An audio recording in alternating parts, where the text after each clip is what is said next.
who were wet nurses in medieval Europe. Imagine a time when the bond between mother and child was often interrupted by social expectations and health concerns. In medieval Europe, wet nurses played a vital role in this complex landscape.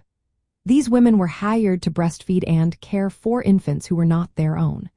Their services were essential in a society where many mothers could not nurse their babies for various reasons.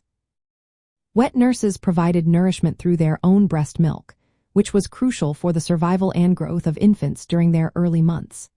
The practice of wet nursing was widespread across Europe and had roots in earlier traditions from ancient Rome and Greece. Wealthier families, including nobility and royalty, often employed wet nurses. This arrangement allowed biological mothers to recover from childbirth or focus on having more children, as breastfeeding can suppress fertility. The social status of wet nurses was generally low. Many were slaves, servants, or free women who contracted their services for pay. The job was demanding and sometimes undesirable, but it was a necessary role in many households.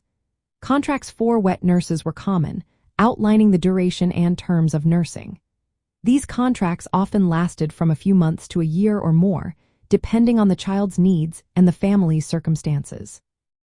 Beyond feeding, wet nurses sometimes took on the role of early caregivers and educators. They acted as temporary maternal figures, providing care and affection to the child.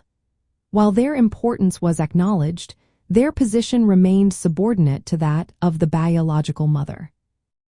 Religious and cultural beliefs also influenced wet nursing practices.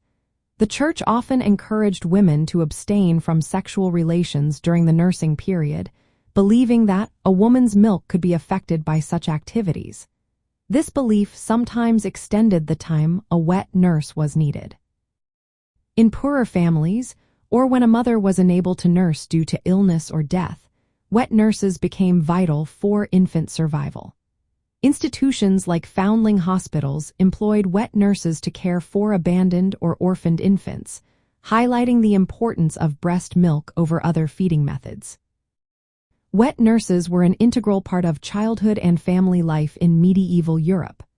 Their role reflects the social structures and daily realities of the time, where health, survival, and social status were intertwined.